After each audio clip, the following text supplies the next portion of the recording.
innovadoras tecnologías que está utilizando China para combatir el coronavirus son controvertidas. Hay robots repartiendo la comida en los hospitales, cámaras de reconocimiento facial que controlan la temperatura de las personas y drones que vigilan que la gente cumpla con la cuarentena. Todo comienza con este documento, la tarjeta de identidad nacional. En China la piden para todo. En las zonas en cuarentena, los datos de localización de los teléfonos se utilizan para rastrear los movimientos de las personas y obligarlas a permanecer en su domicilio. Si un paciente decide romper la cuarentena, las autoridades recibirán una alerta. Los datos de localización también son utilizados para rastrear los movimientos de una persona infectada durante las 2 semanas previas a su diagnóstico. A cada persona se le asigna un código QR de color en función del riesgo que representa. Verde, sin peligro. Amarillo, quienes hayan estado en una zona de riesgo. Rojo, los que dieron positivo de coronavirus. Aquí a la gente le resulta imposible respetar el aislamiento social porque muchos de ellos viven hacinados, viven en condiciones donde la cuarentena no es quédate en tu casa.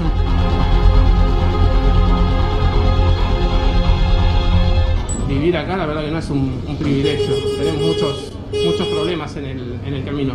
A un paraguayo peruano acá le dan casa y a un argentino lo dejan durmiendo en la calle. ¿Te parece? ¿Qué pasa con Argentina, hermano? Olvídense de que no vamos a poder salir afuera. Tenemos que salir a rebuscarnos. ¿Qué va a hacer la gente? ¿Qué va a hacer la gente? Que creo que la gente no ha tomado, en consecuencia no ha tomado realmente la dimensión que esto va a ser. Esto va a ser muy grave, muy grave, muy grave.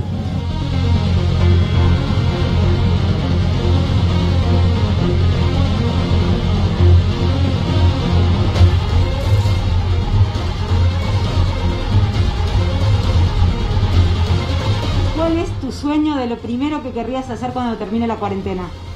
Mira, hacer como era mi vida, ir a los supermercados, ir a comprar. Poder juntarme con todos mis amigos y familia y qué sé yo, juntarnos a hacer una gran comida y bueno, pasar todo un día juntos. Ir a correr, necesito ir a correr. Es lo único que extraño, el resto me arreglo. Tengo muchas ganas de viajar. ¿A dónde te irías? Me iría a Europa. Juntándome con mis amigos y disfrutando, teniendo una fiesta y tomando mucha cerveza. Comer un asado con mis amigos. Cuando se acaba la cuarentena, llegamos a la casa por la ventana, hacemos una fiesta, algo.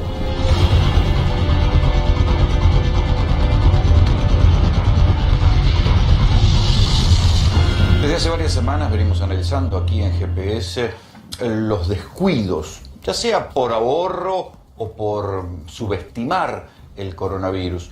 En el caso del ahorro, bueno, tiene que ver con el ajuste, con el pichuleo, con que haber menospreciado lo que iba a pasar. Y en el caso de los comportamientos, tiene que ver con el pluriempleo, con que el personal sanitario muchas veces no estaba capacitado para hacer lo correcto para prevenirse con el coronavirus. No sé de qué se trata, pero en cualquier caso hay que tener mucho cuidado con esto, porque a la luz de lo que se está viendo en geriátricos, en clínicas que atienden en especial a adultos mayores, esta semana saltó el problema también en un psiquiátrico, la cantidad de gente mal atendida que había. Hay que seguir atentamente esto. Y sobre todo más cuando entra también, ¿cómo decirlo?, la sospecha de que hay políticos que en el apuro están mirando para otro lado o están apretando a los trabajadores para que vuelvan a su trabajo. Presten atención a la historia que les voy a contar hoy, porque es una historia de una cadena de contagios que transcurre en este triángulo. En el triángulo de 3 ciudades, Bransen, San Vicente, Cañuelas.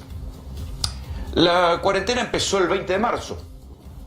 Entonces, cuando empezó la cuarentena el 20 de marzo, un matrimonio que tenía a su cargo un adulto mayor, deciden ir a pasar la cuarentena a una quinta que tenían en Bransen. Este matrimonio tenía a su cargo a un anciano de 93 años. Entonces, ¿qué sucede? Además tenían ahí en Bransen a un médico de confianza, que los había pensado atender al adulto mayor, también se atendía al matrimonio. Entonces dijeron, mejor nos vamos a Bransen, estamos más cerca de nuestro médico. El hombre que cuando llega a Bransen, el anciano, se descompone el corazón y lo tienen que internar en el Instituto Médico Bransen. Este anciano de 93 años se llama Oscar Montillo, ¿sí? Ahora les voy a mostrar una foto donde está Oscar Montillo. Aquí lo tienen. Este señor, Oscar Montillo, 93 años, estaba bien de salud, llega a Bransen, pero a la semana se descompone y fallece el 1 de abril. Insisto, la cuarentena empezó el 20 de marzo, fallece el 1 de abril. Su hijo, que se llama Walter Montillo, que tiene 61 años, tenía 61 años, yendo a ver a su padre, algo pasó porque se contagia coronavirus. Entonces, su padre muere el 1 de abril y él muere el 7 de abril. Su padre muere en el Instituto Médico Bransen, se calcula que de una enfermedad coronaria, no se sabe de qué muere, pero su hijo sí muere de coronavirus y el diagnóstico llega un día después. Ahí empieza un problema porque se descubre que este señor no había sido nunca tratado por coronavirus, que lo habían ignorado. Ahí empieza el componente político. ¿Por qué les digo esto? Porque el intendente de Bransen, Oscar Capelletti, justo unos días antes había hecho un acto para la comunidad mostrándose con el doctor Daniel Navarro, que era el médico que atendía a esta gente, y ellos se habían ido a Bransen especialmente porque confiaban en este médico, que era además el director del Instituto Médico Bransen. Habían hecho un acto el intendente para demostrar que hospital público, el único de Bransen, y la única clínica de Bransen estaban mancomunados en la lucha con el coronavirus y todos los procedimientos de prevención. Bueno, nada, todo no funcionó porque mientras estaban haciendo este acto ya había circulación del virus en ese lugar, el Instituto Médico Bransen, que terminó cerrando. De un día para el otro cerraron, se fueron y después empezaron las quejas de los sepultureros que le dijeron que el cadáver de este señor, nunca le dijeron que tenía coronavirus, no tuvieron ningún tipo de protocolo. Pero la historia recién empieza. El papelón de Bransen quedó en Bransen, pero a partir de ahí, de lo que pasó en el Instituto Médico Bransen, arrancó el contagio en San Vicente. Cuando los que atienden, acá estamos, Bransen, San Vicente, están cerca. Bransen está por ruta 2, 90 kilómetros. San Vicente está un poco más lejos, pero están conectadas. Y desde San Vicente a Bransen iba a trabajar un enfermero, Sergio Delgado. Pero claro, acá viene la cuestión del pluriempleo. Sergio Delgado trabajaba en el Instituto Médico Bransen, pero también trabajaba en el Hospital de Cañuelas, en el Hospital Ramón Carrillo de Cañuelas, un hospital municipal. ¿Qué pasó con Sergio Delgado? Se contagió seguramente acá. Y llevó su virus, su contagio, lo llevó a San Vicente. Como enfermero, Sergio Delgado atendió en el Instituto Médico Bransen, pero vacunó a cientos de personas en esos días. Vacunó a jubilados en las filas del Banco Provincia, a bomberos, vacunó a empleados municipales en un corralón municipal. Bueno, el enfermero Sergio Delgado se está recuperando en su casa. Pero no fue el único que se contagió en Bransen, o tal vez Delgado contagió a esta otra persona de la que voy a hablar ahora, o se contagiaron juntos en el Instituto Médico Bransen, donde había circulación del virus. Lo cierto es que el compañero de Delgado era otro enfermero del cual ya hablamos aquí, que se llamaba Silvio Cufré, que también trabajaba en el Instituto Médico Bransen, y que el 6 de abril, aquí lo tienen, el 6 de abril fue diagnosticado con COVID-19. Se descompensa, lo atienden en el Hospital de Cañuelas. Ahora volvemos al otro triángulo, ¿sí? Lo atienden en el Hospital de Cañuelas a Silvio Cufré. En apenas unos días muere. Tenía 47 años, tenía alguna patología de base y muere. Es Silvio Cufré. El médico que va en la ambulancia a llevar a Silvio Cufré al Hospital de Cañuelas se llama Walter Velasco. Walter Velasco también trabajaba en el Hospital de San Vicente. Vuelve al Hospital de San Vicente. Todavía no algo estaba pasando porque ninguno detectaba que tenía COVID-19. Insisto, ya estábamos en cuarentena, ya todos los medios de comunicación hablábamos del coronavirus, ya se sabía que podía pasar, y sin embargo la cadena de contagios seguía imparable. El médico Walter Velasco vuelve a trabajar al hospital de San Vicente. Estamos hablando ahora de un médico, ya no era un enfermero, era un médico. Vuelve al hospital de San Vicente y tuvo contacto con alrededor de 100 personas. Hoy, el médico Walter Velasco está internado en un sanatorio Ipensa de La Plata. Pero a su vez, fíjense lo que es, lo letal que puede ser la cadena de contagios. El doctor Walter Velasco tuvo contacto con Héctor Bornes. Piensen que Héctor Bornes terminó siendo el primer médico fallecido por coronavirus. ¿Sí? Del mismo modo que Silvio Cufré fue el primer enfermero que fallece, y así se lo homenajeó como el primer enfermero que fallece en la trinchera peleando contra el coronavirus, Héctor Bornes es el primer médico que fallece peleando contra el coronavirus, también trabajando. Digamos, creo que había habido un caso en Neuquén de un médico que había fallecido, pero había venido contagiado de un viaje. En su momento se dijo que Héctor Bornes, que es este señor, trabajaba en el hospital de Cañuelas. ¿Sí? Acá vuelvo el triángulo. Bueno, no. Estaba trabajando desde hacía un tiempo en el hospital de San Vicente, en el hospital Ramón Carrillo de San Vicente. Y volvemos. ¿Por qué les hago foco en San Vicente? Porque vamos a volver ahí, porque la cosa se va complicando como una bola de nieve. En el hospital Ramón Carrillo de San Vicente trabajaba Héctor Bornes, que muere el 23 de abril con 56 años y es el primer médico fallecido por coronavirus. Presten atención al hospital Ramón Carrillo de San Vicente, porque ahí también se contagia Martín Rivas, 33 años. Era guardia, trabajaba en la guardia del hospital Ramón Carrillo como personal de seguridad. Es esta persona. Martín Rivas falleció el domingo pasado. Cuando sucede la muerte del doctor Bornes, el hospital Ramón Carrillo es cerrado y se anuncia una desinfección. Y acá viene la bronca de una parte del personal que está trabajando ahí. Ustedes van a ver las imágenes de la desinfección del hospital, esto efectivamente sucedió. Pero lo lógico, ahí tiene, la desinfección del hospital Ramón Carrillo de San Vicente. Pero entonces, la semana pasada se le ordena al personal del hospital que se hagan el hisopado, es lógico, son más de 100 personas que trabajan en ese hospital, tienen que hacerse un hisopado, a ver cuál es su estado. Y ahí viene la preocupación, porque algo pasó entre el hisopado de los 100 personas, insisto, de los cuales había ya 2 fallecidos y un contagiado.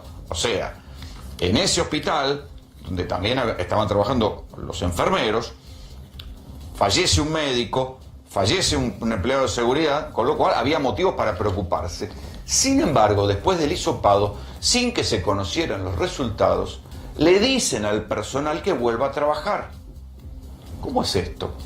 Y ahí es donde empieza la inquietud en el municipio de San Vicente, porque algunos dicen, no, ¿cómo vamos a volver a trabajar si no se sabe por qué nos están pidiendo que vuelvan a trabajar?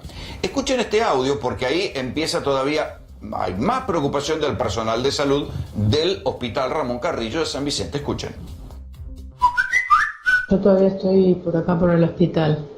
El tema es así, estuvieron en una reunión feroz en la MUNI con la gente de La Plata, de epidemia, y les dijeron que no van a procesar ninguna de todas esas muestras, ninguna tomada ese día. Que van a hacer un seguimiento de la gente y que si tiene síntomas va a haber que volverlo a hisopar. Eso sé concretamente.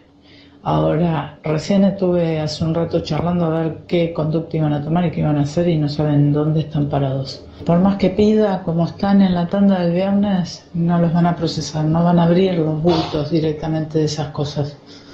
Así que no hay forma.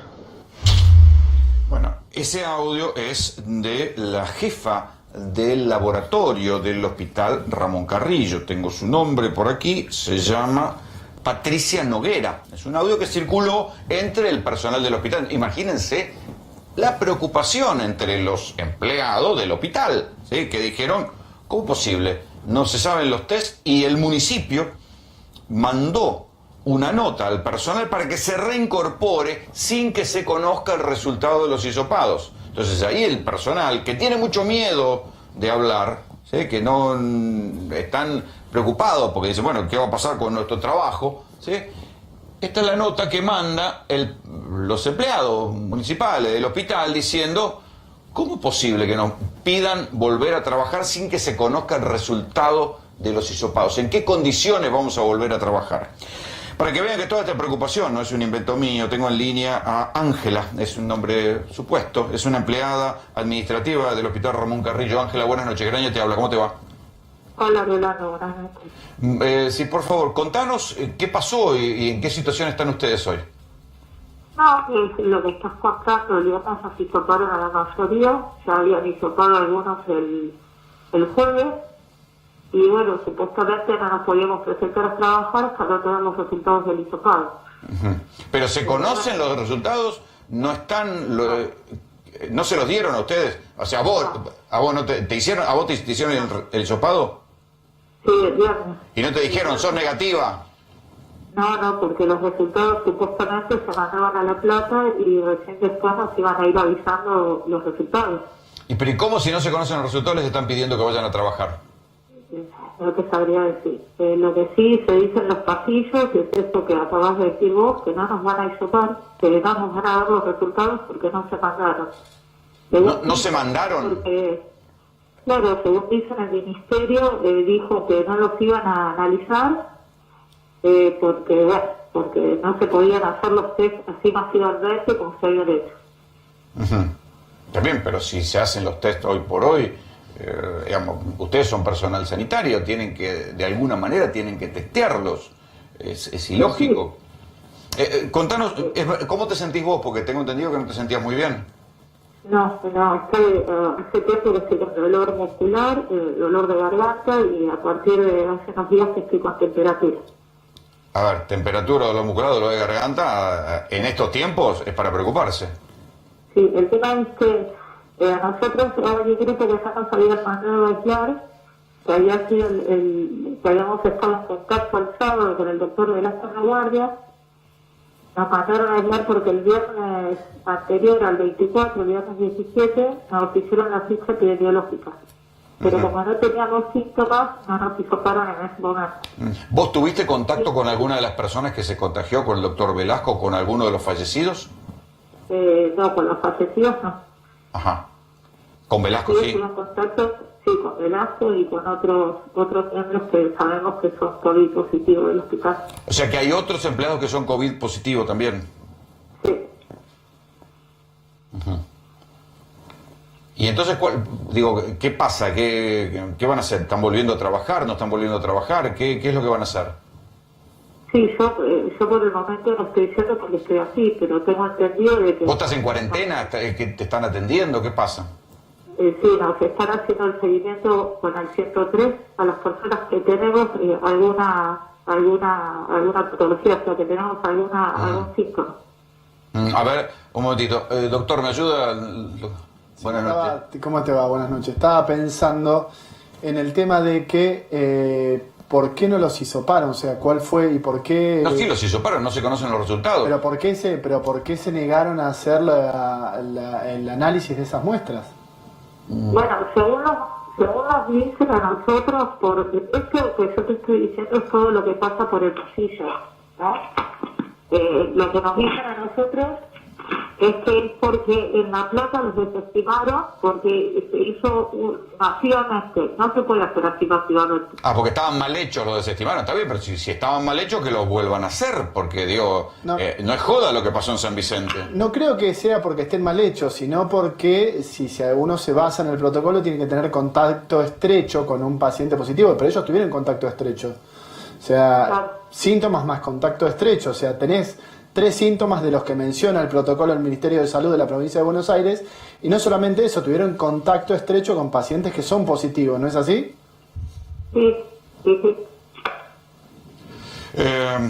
Ángela, te agradecemos mucho el testimonio y nada, estamos atentos a lo que pase en el Hospital Ramón Carrillo de San Vicente. Esperemos que se conozcan los resultados y que si estaban mal hechos los test, los vuelvan a hacer. La verdad que la gente no puede ir a trabajar en estas condiciones. Bienvenidos, esto es GPS.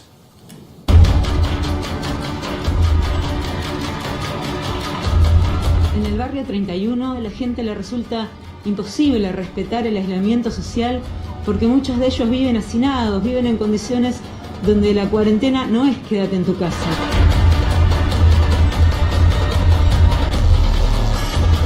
Vivir acá la verdad que no es un privilegio, tenemos muchos problemas en el camino. A un paraguayo peruano queda en casa y a un argentino lo dejan durmiendo en la calle, ¿te parece? ¿Qué pasa con Argentina, hermano? Olvídense de que no vamos a poder salir afuera. Tenemos que salir a rebuscarnos. ¿Qué va a hacer la gente? ¿Qué va a hacer la gente? Yo creo que la gente no ha tomado, en consecuencia no ha tomado realmente la dimensión que esto va a ser. Esto va a ser muy grave, muy grave, muy grave.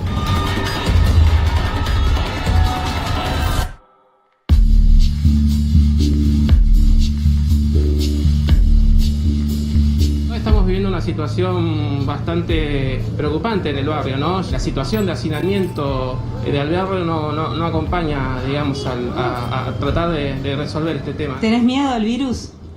No, miedo no tengo, pero tengo precaución que a cualquiera le puede tocar, que tenga plata, que no tenga. ¿Qué te da más miedo, el virus o no tener para comer? El virus. Acá no tenemos agua. ¿Cómo vamos a higienizarnos? ¿Cómo vamos a prever del coronavirus si no hay agua? Es muy difícil. Estamos recorriendo el barrio 31, donde la gente sigue trabajando a pesar de la cuarentena. Es muy fácil quedarse en su casa cuando uno tiene comodidades. ¿Cómo hace para trabajar acá con la cuarentena y el riesgo del virus?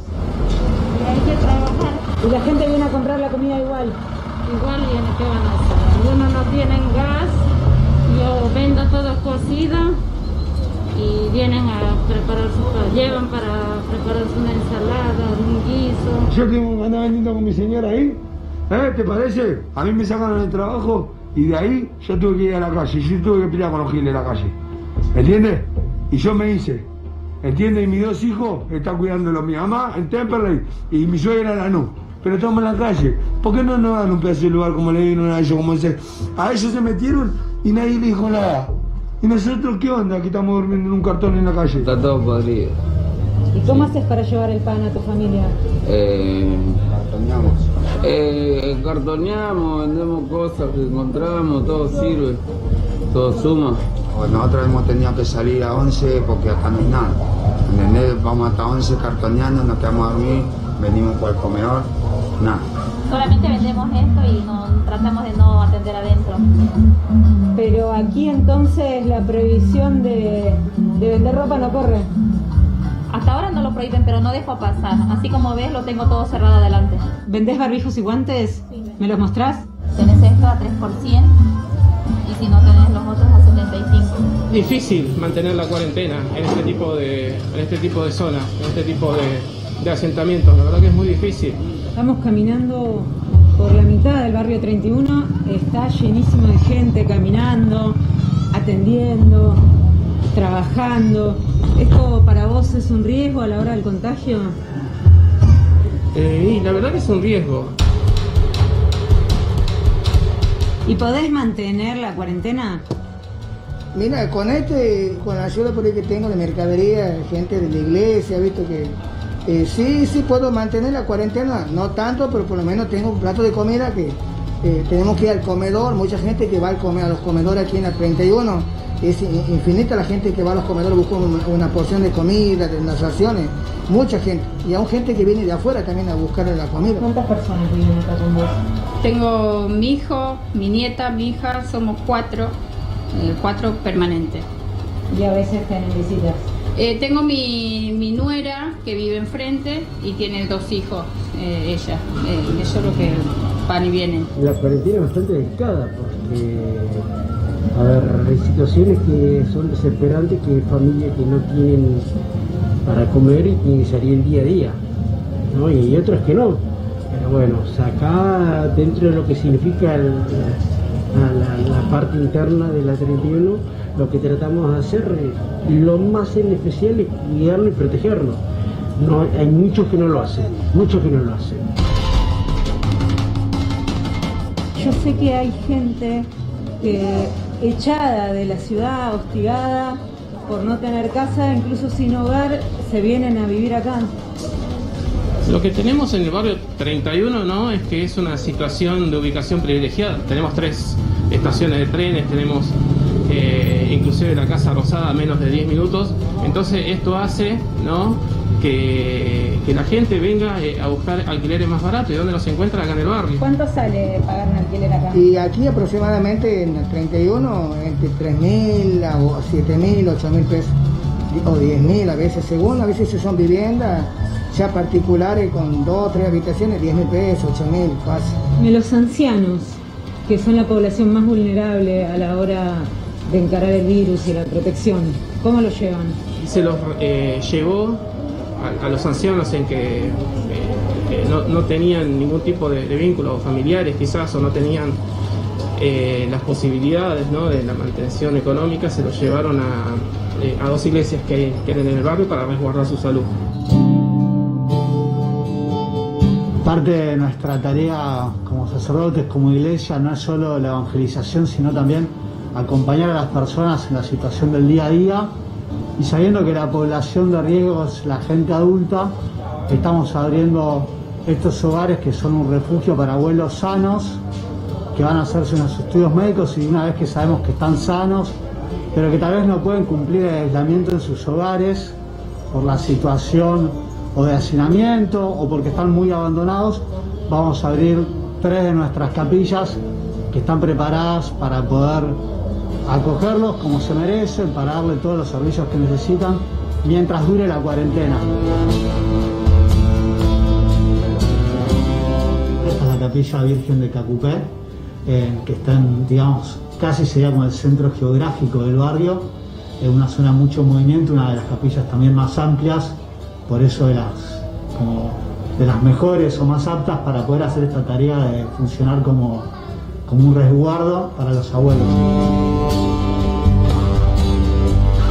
Hay mucho movimiento, tal vez, no sé, de los hijos, de los nietos, pueden llevar el virus al abuelo, entonces la idea es que el abuelo que quiera por su cuenta decir, no, yo la verdad que prefiero estar en estos hogares, en las capillas del barrio, los vamos a recibir acá. Los abuelos y las 2 personas que van a estar acá, esas 2 personas trabajando también van a tener que cumplir con la cuarentena, pero una vez que cumplen su quincena laboral van a cambiar y de vuelta otra vez esas personas van a estar acompañando a los abuelos sin estar entrando y saliendo. ¿Qué son estas cosas que vemos que hay sobre cada cama? Es un kit básico de personal, de higiene y de comida. Después, obviamente, es también como un gesto de que se sientan bienvenidos. ¿Cuántos abuelos en total pueden alojar? En esta estamos viendo que son 9, ¿no? Si no conté mal. Otra de Nuestra Señora de Luján tiene para 8, y creemos que la que más capacidad va a tener es Nuestra Señora de Rosario, que es en la zona del barrio Güemes, que ahí entrarán unos 12.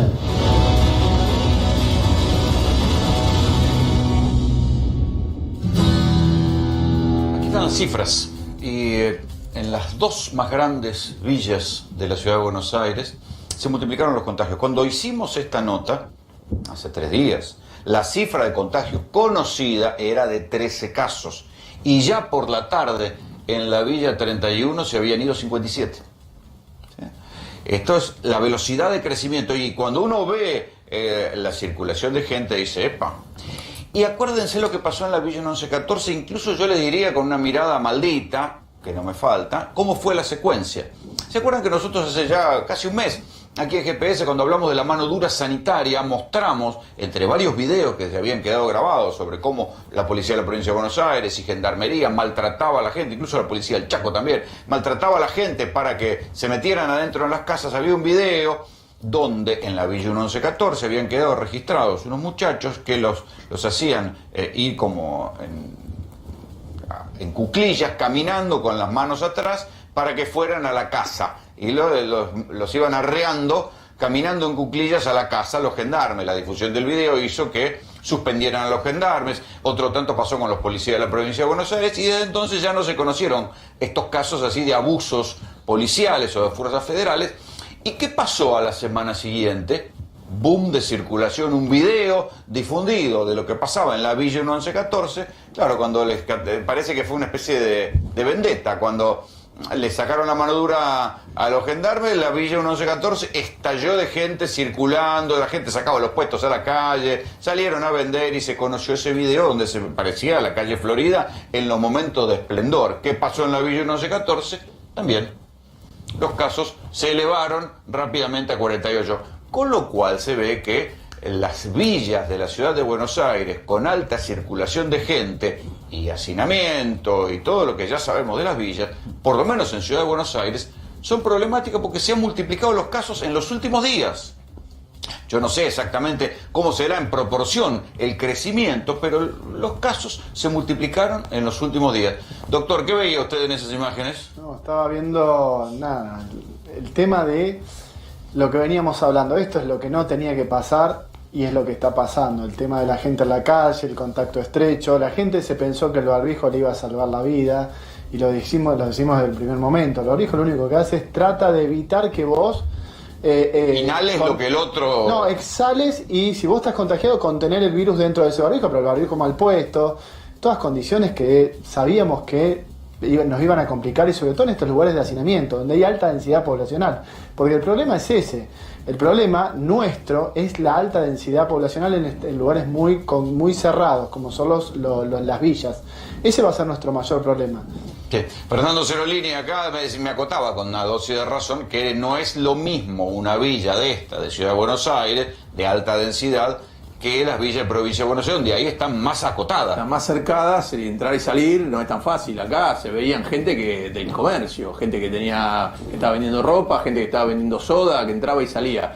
Esa entrada y salida, porque es una villa bastante... y además está al lado del centro. Está al lado, es una villa con respecto a otras, salvo algunas partes de esa villa, es una vida bastante... no es de las duras, de las villas duras. Ahora, yo acabo de pasar por ahí y estaba la luz cortada. Se les corta constantemente la luz. El agua. Y por eso constantemente. Pero 3 veces por semana estaban quejándose por el tema del agua, 3 días. Si tiene una emergencia de esa naturaleza y a este nivel de tráfico de gente, por lo menos tendrían que hacer lo que hizo Malvinas, que puso lavaderos de manos portátiles. No es tan complicado, no tenés que poner 500. Con poner 10, 12 lavaderos, bueno, la gente puede tener una posibilidad, pero y justamente la capital tiene posibilidad de hacerlo, sí, ¿no? Si algo que hace falta hacer es lavarse la mano durante el coronavirus. Es fundamental el tema, pero igualmente, más allá de eso, lo que tenemos que tratar de lograr era evitar la circulación de las personas. No, eso seguro. Acá lo importante que entender es el contacto estrecho. Eso es lo que más te va a complicar en el tema de la contaminación, del contagio. Quiero sumar aquí a la conversación a Carlos Wechler, es médico de la Asociación de Médicos de la República Argentina. Usted tenía cifras también de conurbano. Claro, sí. Las cifras del conurbano son las que el doctor dice que hay que temerle. Traigo las de la región sanitaria quinta. Y ¿qué sería? Es todo el cordón del conurbano que va desde San Martín hasta Campana. El norte. Todo el norte, todo el corredor norte. Ahí, en San Martín solamente, que es donde estuvo la semana pasada Rolando, la zona de hay 107 casos, digamos, confirmados. En esa región sanitaria hay 514. Ah, mucho. Sí, claro. Es un área grande. Pero hay formas de contagio similares a la del caso San Vicente, porque al alejarnos en Campana ya hay zonas más rurales, pero los conglomerados que están cerca de Cava, el área AMBA cercana, ahí vamos a tener dificultades. ¿Está creciendo más rápido que en otros lugares? Está creciendo, salvo La Matanza, creo que va en primera línea, porque La Matanza tenía algunos casos más, pero tiene 2 millones y pico de habitantes. San Martín tiene 450.000.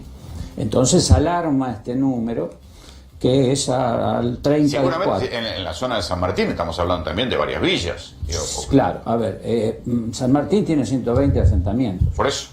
Esos 120 asentamientos, y conozco porque trabajo en el hospital. No me digan en Belgrano que salimos todos corriendo. No, en el hígado. Ahí lo tuvieron que cerrar. En el hospital Interzonal General de Agudos de Eva Perón, el famoso policlínico de Perón y demás. Ahí conocemos bien porque el área programática es la nuestra. De todos modos, de esos casos de la provincia, son 1552 a la fecha, pero lo que llama la atención es que si hacemos la torta de todos los contagiados y confirmados, el 20% son agentes de salud. Ahí, eso, vamos a lo que estábamos contando en el comienzo del programa. Por eso, me gustó la presentación porque conozco el caso del enfermero, que debería haber sido licenciado antes, porque si bien no tenía los 60 años, tenía 3 comorbilidades que lo exceptuaban de hacer esa tarea. Que es algo que tratamos el último día en el comité de crisis. El enfermero que muere, el de 47. Sí, claro. No voy a decir qué es lo que tenía, pero tenía 3 enfermedades que lo exceptuaban de hacer la tarea. Ahora, él tenía problemas seguramente, no lo sé, pero es el del pluriempleo, y el pluriempleo está dado. Trabajaba en el Instituto Médico Bransen y trabajaba en el Hospital de San Vicente. Un empleo no alcanza para vivir. Entonces, ahí viene esta famosa historia del pluriempleo. Nosotros tenemos servicios de salud, pero no están articulados.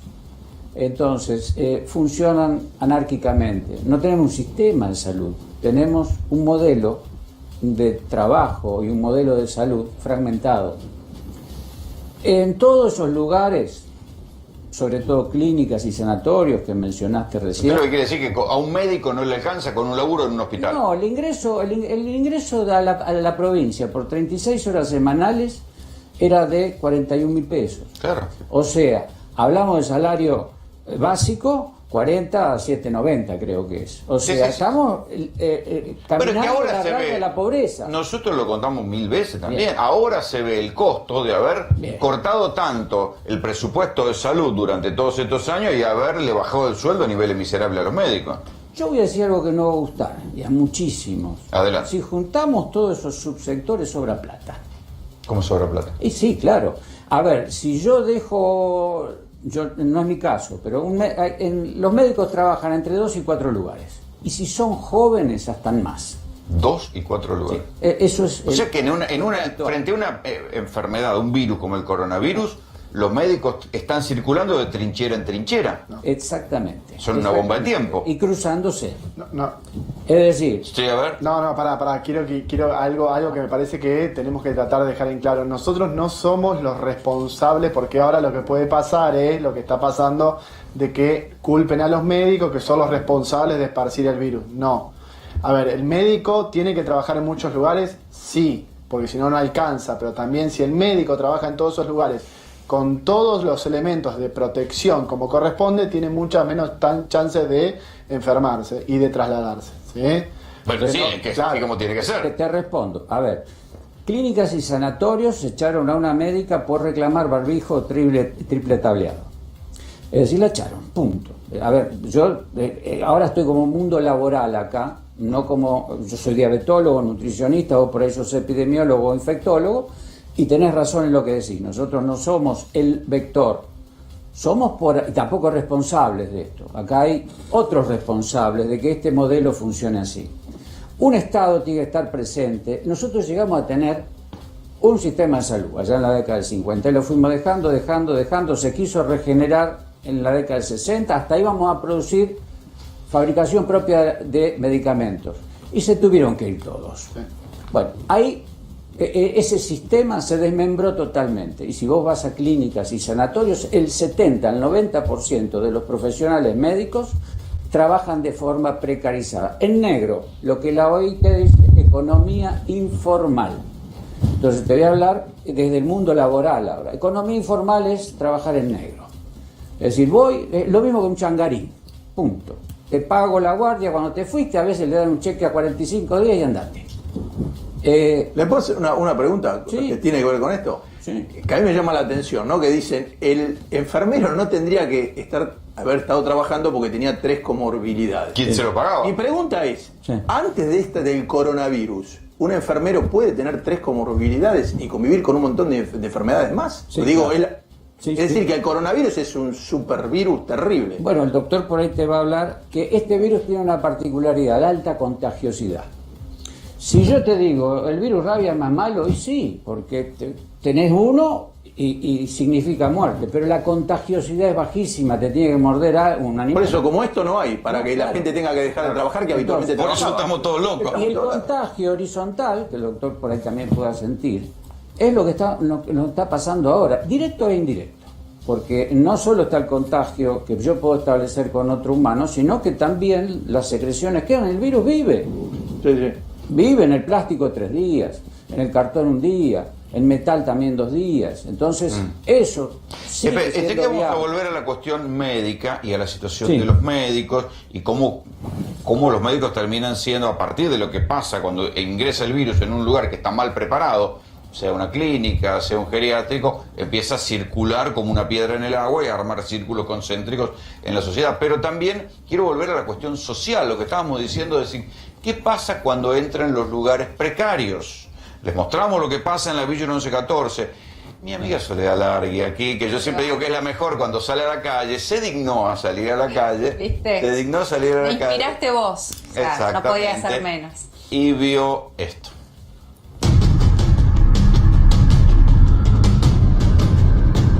Estamos en el barrio Mitre, un barrio que básicamente vive del cartoneo. Fíjense lo que son estas casas. Claro, como no pueden desarrollar la actividad, en realidad lo que están haciendo ahora es acopiar material para que el día que se levante todo esto, poder venderlo, poder hacer unos pesos.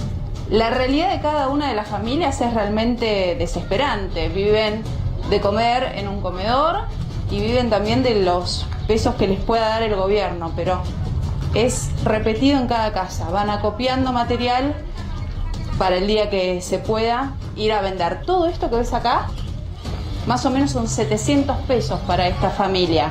3 días de trabajo, 700 pesos que en este contexto ayudan mucho. Un poco de mercadería a mi hija más grande y a mi señora. Con eso tapamos. Ahora me mantengo al fiado y de lo que voy a buscar es comer, nada más. Con este coronavirus no podemos salir a ningún lado, no se puede trabajar, no se puede viajar, no se puede nada. ¿Viste? Tengo 7 hijos, tengo 4 nietos. Y si no vengo acá no tengo para comer. A veces no nos alcanza, pues son muchísimos. ¿Viste alguna vez una situación como esta que estamos viviendo?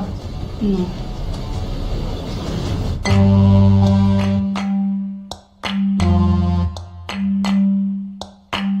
Hola chicos, ¿podemos hablar un segundo? ¿Me cuentan un poquito cómo viene el laburo? Sí, medio flojito. Y laburar, tenemos que laburar igual, ¿me entendés? ¿Desde qué hora están? Y yo hace 40 minutos que aquí. Arrancaron. ¿Y juntan los cartones? Los cartones, sí, los cartones y nylon nomás, porque ya no están comprando. ¿Más o menos cuánto sacás por día? Y ayer 470 y hoy capaz que saco un poquito más. Ahora ya. ¿Y antes de todo esto, antes del coronavirus, cuánto sacabas? Sí, ganábamos bien, estaba a 5 pesos el kilo de lata. Y estábamos ganando más o menos entre 300 y 900 pesos por día. Ya estás con la mitad. Ahora sí con la mitad, sí, más vale, porque compran la mitad de las cosas y bajó la mitad todo. O sea, el cobre estaba a 280 y ahora vale 200.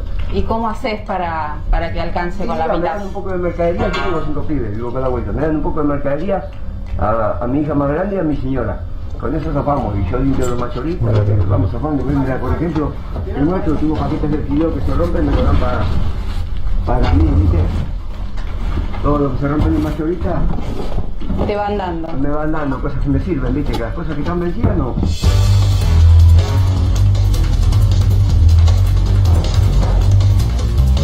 Cobre 200, aluminio 20, bronce 100, batería 25. Se vende de todo, se hace lo que se puede. Acá acaba de entrar un carro trayendo lo que se encuentre, fíjate, es chapas, cables, lo que se encuentre por la calle, sirve todo para salir adelante en esto. ¿Te podemos preguntar cómo andan zafando de todo esto? ¿Cómo hacen para laburar en medio de...? No estábamos trabajando, no hay nada, no se puede hacer nada. Nada, juntan lo que hay en la calle, se arreglan con lo que pueden. Sí. ¿Y pueden venderlo? No se puede hacer nada. Van juntando y quedará para otro momento. Estamos tratando de hacer limpieza en la calle, pero no se puede vender nada. ¿Y cómo haces para vivir vos, tu familia? La peleamos como podemos, con lo que da el gobierno un poco y otras cosas. ¿Tu casa? Sí. ¿Con quiénes vivís acá? Con mis 4 hijos. ¿Cómo hacen con todo esto? Y ahora no se puede salir a trabajar y la única que nos ayuda es Susana, que vamos a buscar la comida y eso. ¿Van al comedor? Sí, vamos a buscar la comida. Para Ahora comerla vamos a acá, buscar, sí. obvio. Tengo 3 nietos también. Bueno, ¿están tratando de salir adelante? ¿Se cuidan? Sí, nos cuidamos mucho, viste que en la calle no se puede andar. Entonces nosotros lo único que tenemos para trabajar es el carro y no podemos salir.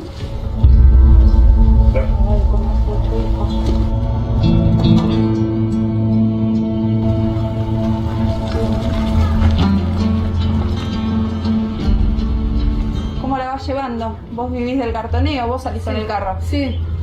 ¿Hace cuánto? Siempre, desde que tengo mis hijas. ¿Hace años? Sí, hace una banda. ¿Y qué pasa ahora? ¿Cómo hacen?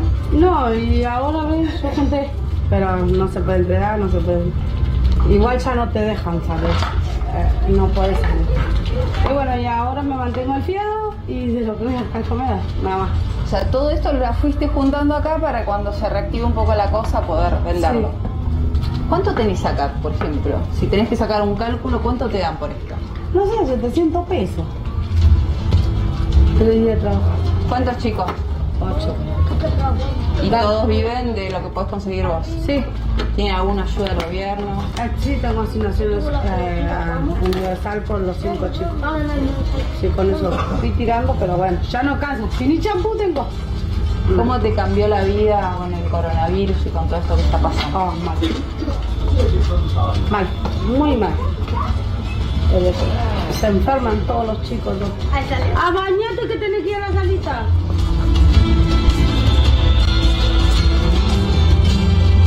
¿Cómo cuidás a los chicos de todo esto? Y yo los mantengo que se me queden adentro, pero... Es difícil. Son chicos. Y aparte que se me quemó la tele, ¡ni se queda! El gobierno me dio la plata de la ayuda de la asignación y yo tengo una tina y le cargué para todo el mes y espero porque ahora es lo mismo, no vendimos. O sea que agarran la bici y se van un rato. Sí, hasta que yo las corro.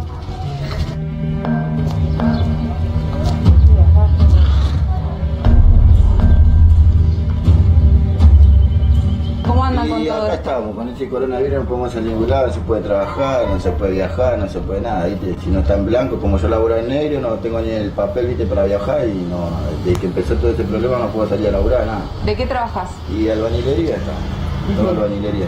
¿Y está todo parado? Albañilería, está todo parado. ¿Y tenés alguna ayuda? Ayuda no, ayuda de nadie. Si yo no me levanto en la mañana, no hago un laburo o algo, no pasa nada.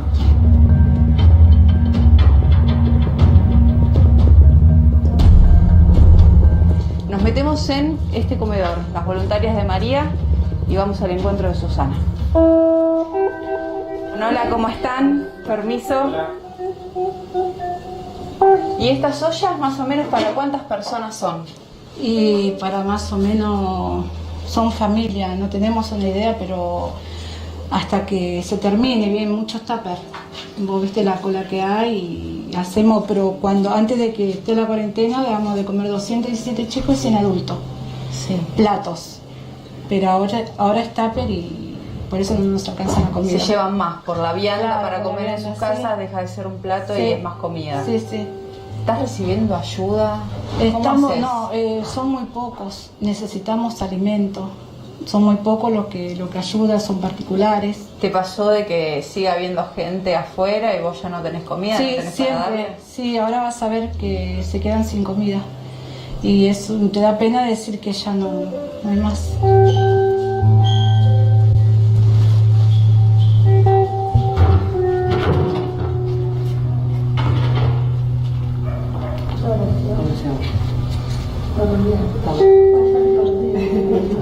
Sandra, acabas de buscar la comida. ¿Cuántos son en casa? Mis hijos son 7 hijos, tengo 4 nietos. Y si no vengo acá no tengo para comer. Sos la que se encarga de traer la comida, de buscar la comida y llevarla a casa. Sí, la única.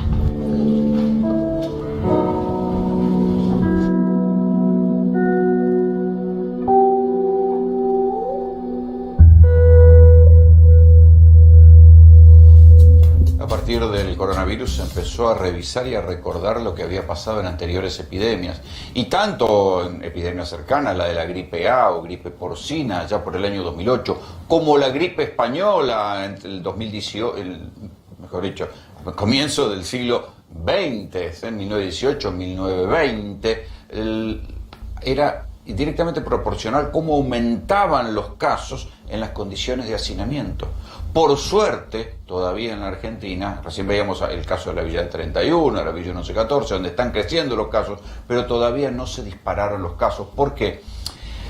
No sabemos por qué, agradecemos que así sea, pero cuando aumentan las condiciones de hacinamiento y la gente en un barrio como el que estuvo Soledad o como el que estuve yo la semana pasada, en el barrio cerca del Seamse, las condiciones de vida, de salubridad en términos de cloaca, de comida, no son muy diferentes que las que había en el siglo XIX. ¿Sí? Entonces, si llega a entrar el virus ahí, hace un desastre. Supongo que esta es la impresión que te llevaste vos. ¿No? Sí, a ver, los vecinos hablaban de un caso de una persona que había fallecido de COVID.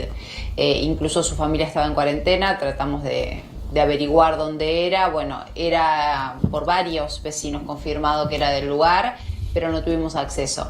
A mí lo que me dio la sensación, Rolo, fue que las medidas están bien, pero a veces no se aplican. Vos fíjate que los vecinos están con hambre y vos podés frenar la venta, porque se frenó la venta de cartoneo. Una persona que junta cartón para justamente hacer que nos salgan a buscar cartón. ¿Pero qué hacen?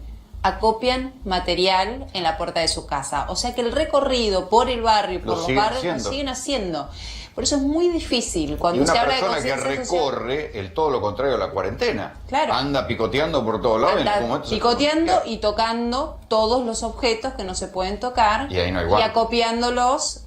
No hay guante. Esta mujer, que ella salía a buscar la chatarra para vender, que tenía y que decía que tenía 8 hijos, no tenía shampoo, no tenía jabón. Los chicos estaban desde la mañana andando en bici, reunidos con otros chicos. O sea que es la realidad de los barrios. A veces uno tiene la sensación de que falta un poco de caminata. Nos pasaba cuando eran las colas de los jubilados y decías, pero no te pusiste a hablar para entender cómo es la dinámica. Ahí le costó el puesto a Banoli, ¿eh?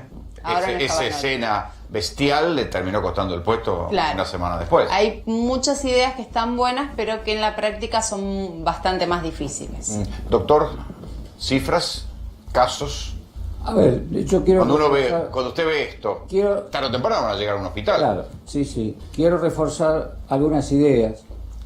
Por ahí no que quedemos como el malo de esta historia. No hay malos. No solo el médico, sino todos los trabajadores de salud. Varios tienen multiempleo. Los enfermeros son unos, los kinesiólogos, es decir, todos los que trabajan con el paciente severo. Se vio en los geriátricos con las acompañantes y las empleadas de limpieza. También.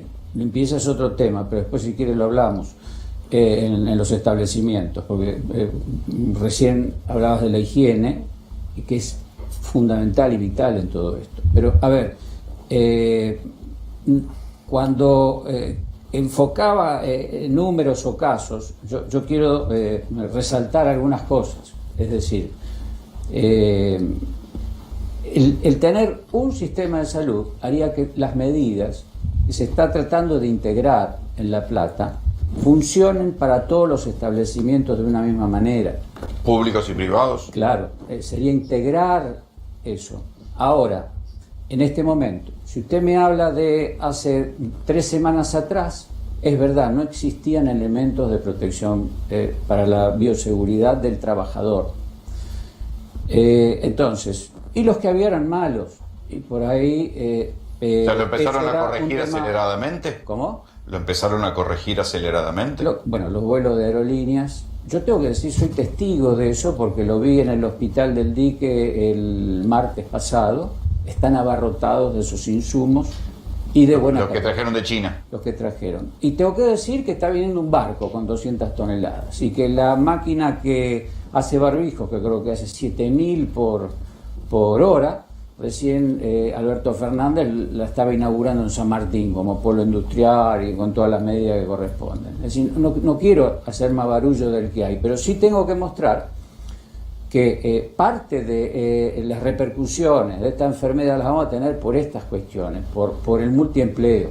El multiempleo es una causa que va a favorecer esta diseminación. Es más, lo planteaste con el primer caso. La cadena de contagios ahí. Lo tuvimos en el Hospital Belgrano. Cañuelas, San Vicente. Lo tuvimos en el Hospital Belgrano, vos lo viste también. Es decir, En los geriátricos. Los geriátricos. En la clínica San Carlos, que terminó cerrada. Son lugares de hacinamiento. Ya hay clínicas, digamos, que están cerradas. ¿Por qué? Porque no cumplen con las normas edilicias siquiera para tratar una enfermedad infectocontagiosa de estas características. Para llevar al paciente a una internación en Pilar, tenían que pasar la recepción, la área administrativa, los consultorios externos, recién llegar al ascensor y subirlo. Claro, imposible. Entonces estamos trabajando con la improvisación. Un sistema es articular todo esto, de acuerdo, y hacer que todo funcione con normas centrales. Acá las normas, yo lo aprendí hablando de pandemias anteriores o casos similares anteriores. Cuando empieza el dengue, yo llegué a ver 135 políticas de salud distintos.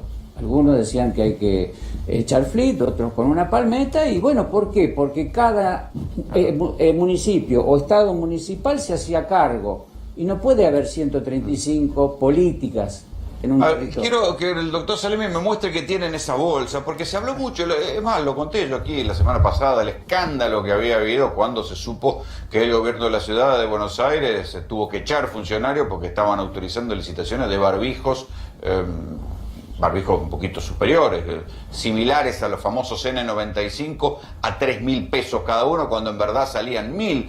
¿Qué tiene ahí usted, doctor? No, justamente con lo que estaba hablando el doctor del tema de la improvisación, ¿sí? Nosotros hicimos un poco de investigación, sobre todo para cuidarnos nosotros, ¿sí?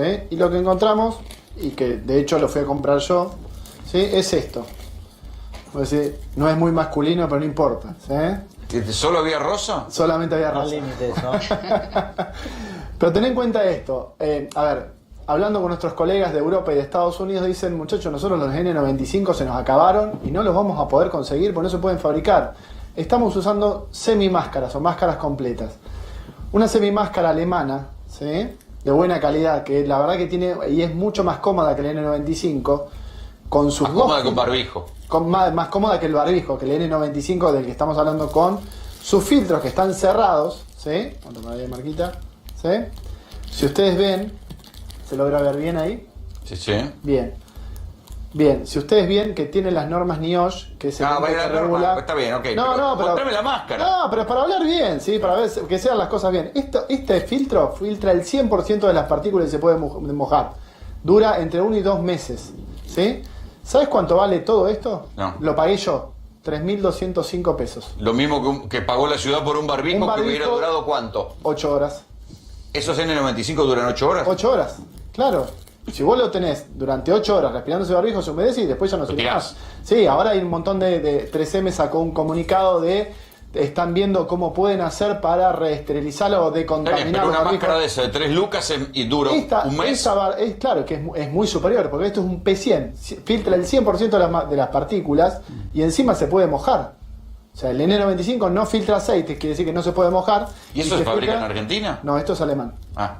¿Sí? Pero se consigue en Argentina. Perdón, y ese precio comprando uno, imagínate. Yo compré por eso. Una compra enorme. Yo compré particular, una sola. ¿Sí? Tiene unas cuestiones técnicas que tenemos que verla, pero fíjate lo que es el tema de la improvisación y no hacer un buen análisis para darle buena seguridad, sobre todo al personal de salud. Esta semana hubo una polémica en Tierra del Fuego porque el gobernador de Tierra del Fuego intentó aplicar un sistema de control al estilo oriental o al estilo chino, para ir simplificando. ¿Qué quiere decir esto? Que los ciudadanos de Tierra del Fuego, hay que decir que en Tierra del Fuego hay mucha circulación del virus proporcionalmente a otras partes de la Argentina, tenían que registrarse en una app y esa app cantaba si alguien salía de su casa. Imagínense la que se armó en Tierra del Fuego. Claro, pero estos sistemas de control, ahora está el debate entre las libertades individuales y la manera en que sirvieron para hacer caer los contagios en China. Vean esto. Las innovadoras tecnologías que está utilizando China para combatir el coronavirus son controvertidas. Hay robots repartiendo la comida en los hospitales, cámaras de reconocimiento facial que controlan la temperatura de las personas y drones que vigilan que la gente cumpla con la cuarentena.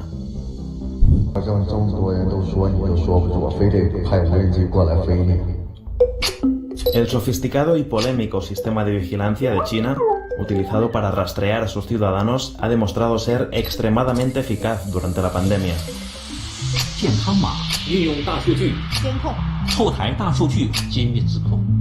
Todo comienza con este documento, la tarjeta de identidad nacional. En China la piden para todo, desde la compra de un teléfono móvil hasta el uso de cualquier aplicación. Todo lo que hacen genera datos vinculados a su documento de identificación. En las zonas en cuarentena, los datos de localización de los teléfonos se utilizan para rastrear los movimientos de las personas y obligarlas a permanecer en su domicilio. Si un paciente decide romper la cuarentena, las autoridades recibirán una alerta. Los datos de localización también son utilizados para rastrear los movimientos de una persona infectada durante las 2 semanas previas a su diagnóstico. Una combinación de análisis informático y humano determina a quién pueden haber infectado. En el caso que la persona infectada haya tomado un tren, las autoridades enviarán un mensaje de texto a través de una aplicación para alertar a los posibles infectados. A cada persona se le asigna un código QR de color en función del riesgo que representa. Verde, sin peligro. Amarillo, quienes hayan estado en una zona de riesgo. Rojo, los que dieron positivo de coronavirus. Además de la vigilancia cibernética, el gobierno de China combate el brote con un batallón de representantes del Partido Comunista. La policía y varios voluntarios uniformados controlan las salidas de los edificios para asegurarse de que se cumpla con la cuarentena. Debo admitir que esta nota me la recomendó mi amigo Fernando Carolei, a quien tengo vía Skype. Y a ver, ¿esto tiene que ver con la discusión entre Estados Unidos y China por el 5G también? A ver, tenemos problemas con el audio, a ver si vuelve el audio. A ver, sí, ahí me vas a escuchar. Ahí estamos. Te decía, disculpa mía. Te decía, ¿te acordás que en febrero, fines de febrero, principio de marzo, se tenía que desarrollar el Congreso Mundial Móvil en España? Sí. Es el primer gran evento mundial que se suspende. Indagando sobre por qué motivo se suspende, porque en ese momento no había, lo suspenden a principios de febrero, podrían haber esperado un poco más. Y cuando preguntamos a especialistas en el rubro, bueno, suspendieron la feria por miedo a que se contagien, ¿no? Por miedo a que vengan delegaciones asiáticas y contagien a los españoles. En ese momento no se vivía el drama que se vive actualmente en España. No, lo que nos dijeron tiene más que ver con el 5G y con frenar el crecimiento de las compañías chinas en lo que son las redes 5G que con el coronavirus. Terminó siendo una buena medida porque, bueno, después España terminó siendo uno de los focos de conflicto. Cuando hablamos de 5G hablamos de redes de conectividad de alta velocidad, que para poder lograr esas redes de conectividad se necesitan equipos, Rolando. Claro. Y sabés que la compañía más importante de desarrollo de esos equipos, de esa tecnología, es una compañía china. Sí, Huawei. Exactamente, compañía que Trump pusiera como enemigo. Qué lejos queda todo esto, ¿no? Pero sí, antes de todo el tema del coronavirus, acuérdense que había decidido no comerciar o había prohibido a las compañías estadounidenses comerciar con China. Claro, pero acá se ve bien cómo el sistema de control, en este caso, funcionó para el coronavirus, sí, pero imagínate si lo tuviéramos que soportar nosotros en nuestra vida cotidiana. El sistema de control me parece que no sería posible. De hecho, hay países que lo han rechazado de plano, como Alemania. Alemania es un país que es muy cuidadoso de su intimidad y de sus datos. De hecho, ellos no ponen la huella digital en ningún lugar donde pueda llegar a quedar ese dato guardado, ¿sí? Por ejemplo, si tienen algún sistema biométrico, como es el de la huella, el registro de esa huella tiene que coincidir con una tarjeta que ellos mismos llevan. O sea, el dato identificatorio no queda en ningún sistema. En nosotros que la ponemos en todos lados. Nosotros dejamos la huella en todos lados, dejamos todos los datos nuestros en todos lados. Iris, huella, lo que sea. Y también por ahí es un término medio, ¿no? Ahora, imagínate, vos imaginate, si vamos caminando por la calle de Buenos Aires, te aparece un dron en la nuca y te dice, usted camine para su casa. Tremendo. En China primero utilizaron los drones para tomar la temperatura. En Wuhan, cuando recién ocurrió lo del coronavirus, viste que quedó apagada directamente Wuhan.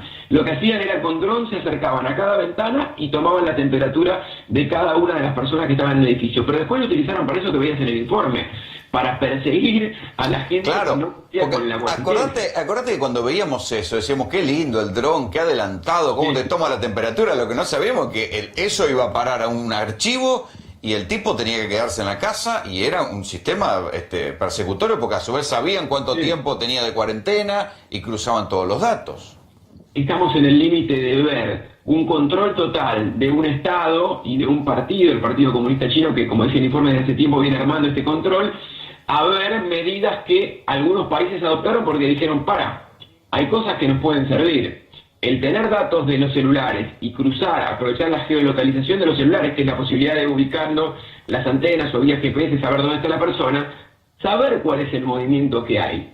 El tema es que cuando vos individualizás a la persona, en cierta manera la estás marcando. Eso que veíamos del código QR, ¿no? Está bien, pero fíjate lo que son las cosas. Acá todavía no tenemos ni pulsera para los presos. Seguramente se está discutiendo que se puede geolocalizar a la gente y acá no podemos tener un preso en arresto domiciliario porque no hay pulseras.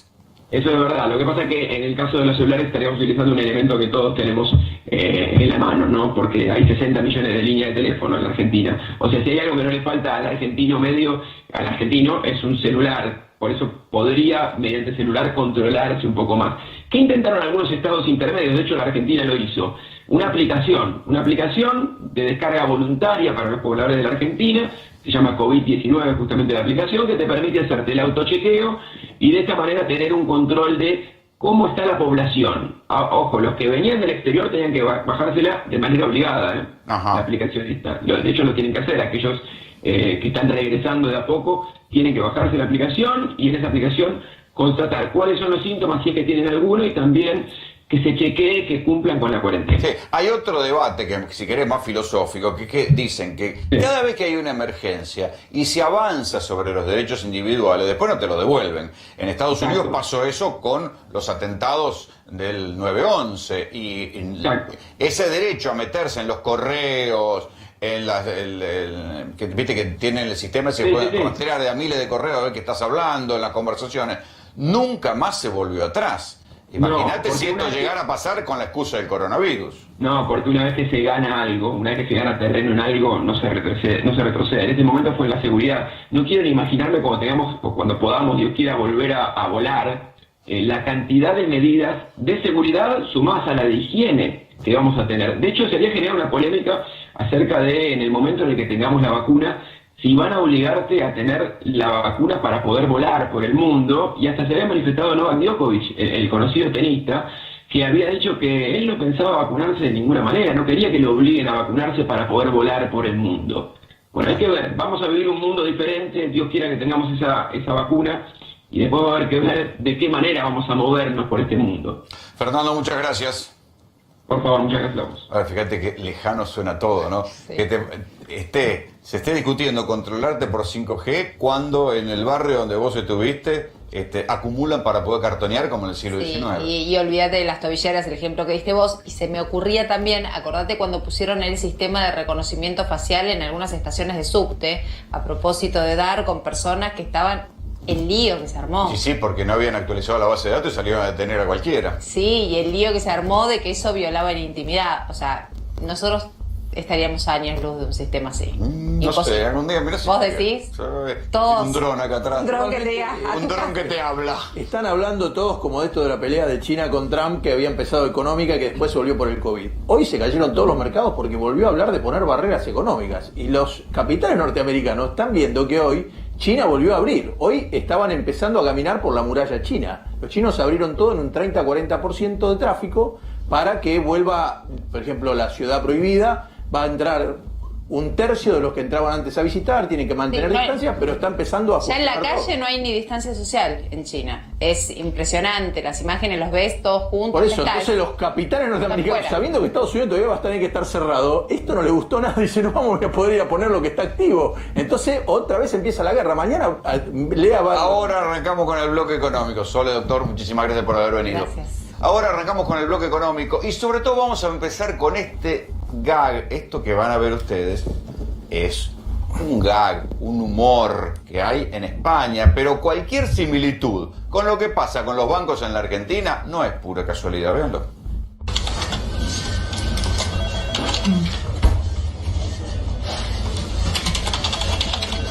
Siéntese, por favor.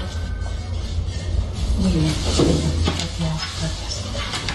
Buenos días. Hola, buenas, ¿qué tal? Me llamo Selmo Cruz. Estuve la semana pasada hablando con el director de la sucursal para pedir un crédito para abrir una ferretería. Ah, sí, han venido todos y le están esperando. ¿Qué ha venido quién? Todos los directores de las sucursales de la región están deseando que les explique para qué quiere el crédito. Bueno. Muchas gracias. Me parece un poco hubiera sido necesario, pero ¿que están todos? Sí, claro. ¿Sí me acompaña? Por aquí. No se preocupe, no puede estar ahí.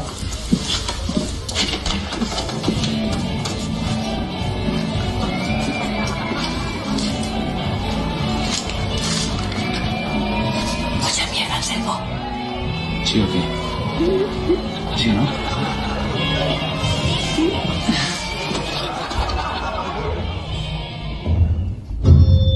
Buenas noches a todos.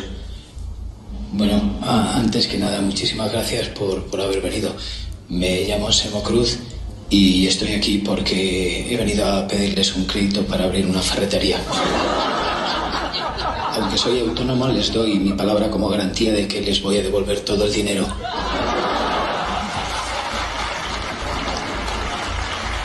Sí, también he traído unos avales de unos terrenos que tienen mis padres en Cáceres. La verdad es que me ha costado mucho venir hasta aquí porque mi mujer me ha insistido en que si vas a un banco a pedir un crédito, se ríen de ti a la cara.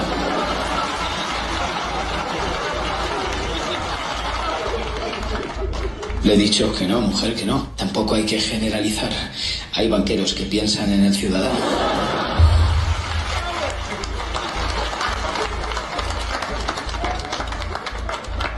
Bueno, y si estoy aquí es porque el gobierno ha dicho que lo peor de la crisis ya ha pasado.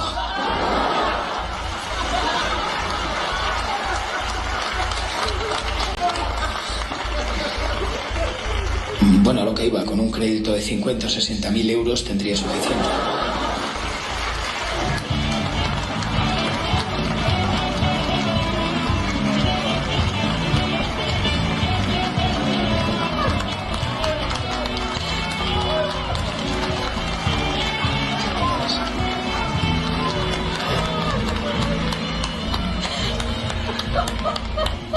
Bueno, entonces me dan el dinero, ¿verdad? Ay, mira, está genial. Buenísimo, por favor. Le van a ofrecer una gira contando esto mismo por todos los bancos de España. Y esos son muchos bolos. Va a ser el telonero de un autónomo que ha pedido un crédito para abrir un videoclub. ¿Sabes lo que pasa? Que como yo nunca he pedido un crédito, no sé cómo va esto. Ay, va a tener que salir otra vez. Le están pidiendo un bis. Pues no tengo nada preparado. Pues cuente aquello de cuando nos pidió un crédito para las humedades, que es muy gracioso.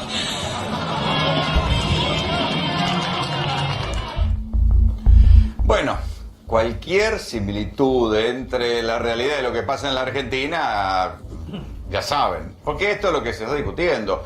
Las pequeñas empresas dicen los bancos no llegan y finalmente la ayuda tiene que ir por la parte del Estado, en especial con los bancos privados. Y este gag justamente circuló en España. Gracias, le agradezco a mi amigo Fabián Charelo que consiguió esta joya. Muchas gracias, buenas noches.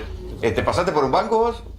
Sí, mira, en el 2018 yo le pedí al Credicop un crédito que ofrecía tasa cero para que entre una empresa y otra que tengan cuenta del banco se compren y vendan. Yo necesitaba un autoelevador. Ese autoelevador valía $20.000. Yo tenía 10.000. Los otros 10.000 eran 160.000 pesos. Valía 16 pesos en abril del 2018, valía el dólar. Empezó a subir el dólar y empezaron a dar vuelta, que mañana, que pasado, yo ya tenía cuenta, todo. Bueno, finalmente pasaron 90 días, ya el dólar valía 28 pesos, eran 280.000 pesos.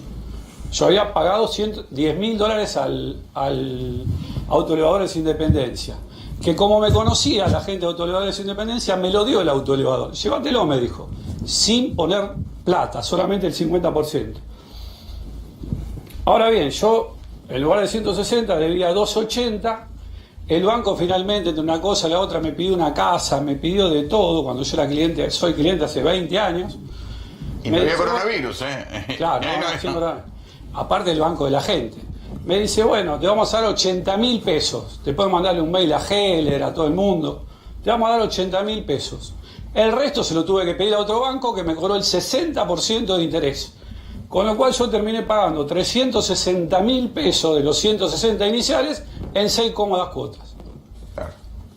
Entonces el problema que tenemos, ¿cuál es? Ahora, yo soy José Banco y también quiero ganar toda la plata del mundo. El problema es que el Estado no interviene, o sea, siempre pasa lo mismo. Bueno, si tenemos el Banco Nación, interviene, pero... Claro, pero ¿por qué deja que los otros bancos hagan este tipo de situación? A ver, Leandro Marcarian, ayúdeme, ¿qué pasa con los bancos? Porque vos me venís diciendo, los bancos no quieren prestar. Yo creo que en términos sistémicos el problema no es que los bancos trabajan para ganar plata, ¿cierto? Entonces no le puedes exigir al banco que trabaje a pérdida. Ahora, el problema es que, para mí, es que hay pocos bancos. Ese es nuestro problema, hay poca competencia. O sea, vos pensás que para sumar más o menos el 75% del mercado financiero, 10 bancos. O sea, son pocos integrantes, son poca gente. ¿Otra cosa más que está cartelizada en la Argentina? Seguro que sí. Entonces, no es lo mismo que sean 10 tipos, las únicas 10 puertas a las que pudiera tocar, que sean 5.000. Entonces, en el momento que vos empezás a generar competencia dentro de ese mercado, las tasas de interés van a caer, los bancos van a competir para ver quién se puede quedar con los clientes y ya. Pero fíjate también, el sistema es medio perverso, ¿no? Porque otra cuestión que tenemos, que es característica nuestra, es la economía en negro.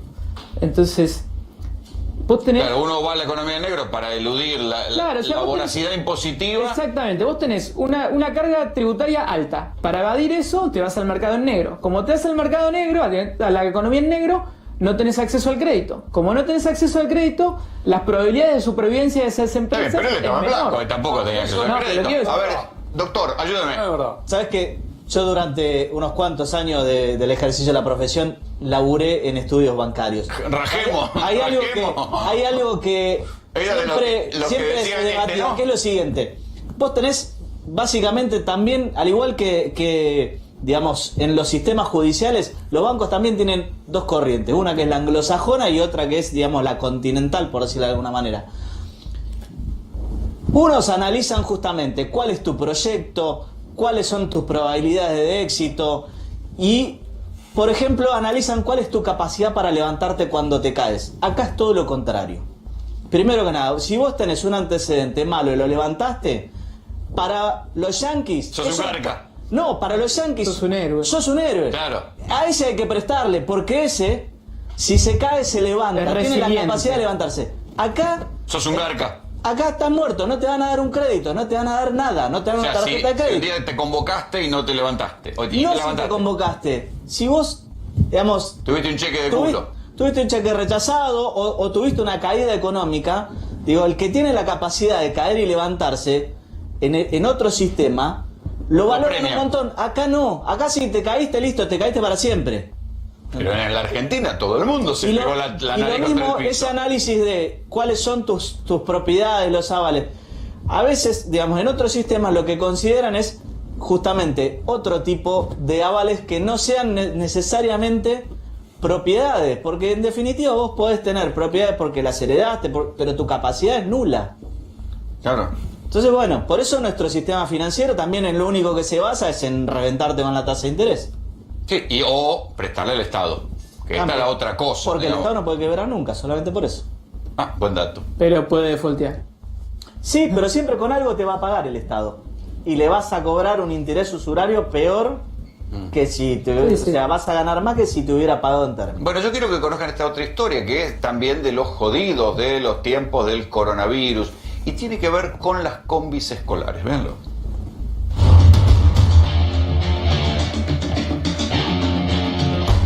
en La Salle y Olivera, barrio de Mataderos, donde 50 micros escolares están estacionados sin poder trabajar. Fueron modificados especialmente para trasladar personas con riesgo de COVID-19. Estamos pasando un muy mal momento. Nosotros, como todo transportista, estamos parados desde el 30 de enero, desde que finalizó la colonia de verano. Y nada, no tenemos cómo llevar nuestros alimentos a la casa, que es la realidad. Nos ofrecieron un trabajo en el ministerio para trasladar gente por el tema del contagio del COVID-19. Los micros fueron modificados, fueron todo, pero el trabajo nunca salió. Esta cuerina es transparente, esto lo pone el gobierno de la ciudad. Nos manda una tapicería a ponerlo, que lo abonan ellos, lo abona el gobierno de la ciudad. Pero ¿qué pasa? El tema no pasa solamente por esto, pasa que esto lo abonaron el gobierno y no darnos el trabajo. Acá hay una reforma, ¿ves? Te agujerean el piso, te sacan una hilera de asientos, ¿me entendés? Que ese gasto, a no ser el micro utilizado, ya no corre por el gobierno, corre por el mismo transportista. O sea, acá te agujerean todo el techo, se entiende, pero bueno, es para hacer el trabajo del COVID-19, para aislar al chofer. Pero bueno, que el trabajo no salió y ahora estamos con que el micro está reformado, el gobierno también invirtió dinero en esto que no lo está usando. ¿Y qué pasa? El transportista lo tiene que desarmar el día de mañana para trabajar y poner la plata del dinero del bolsillo de él. En este caso, por ejemplo, se modificó, se corrió el piso, se corrió el asiento, mover una estructura para poder poner la lámina.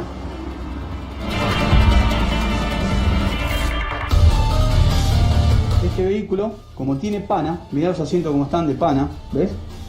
Pero ¿qué pasa? Como el tema de la pana y la cortina son contagio, o sea, puede transmitir el contagio del COVID, nos obligaban a sacar las tapas y el coche se mandó a una tapicería a desarmar y así quedó. Y esto te demanda un costo, que esto el gobierno tampoco se hace cargo.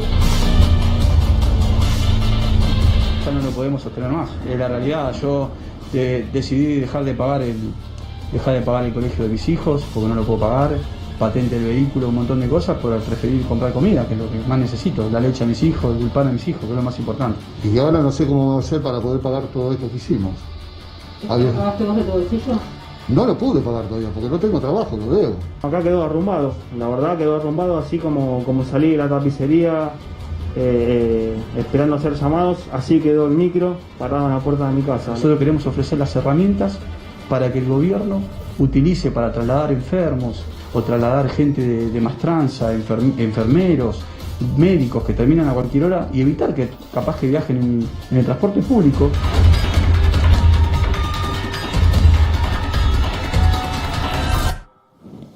Esta gente sí que está jodida. A ver, las escuelas no se sabe cuándo van a volver, o sea que los transportes escolares no se sabe cuándo van a volver, y cuando vuelva el transporte escolar va a ser en el momento en el cual también estén garantizadas las normas de seguridad para el transporte, que es uno de los lugares que más se mira con lupa porque ahí circulan los contagios.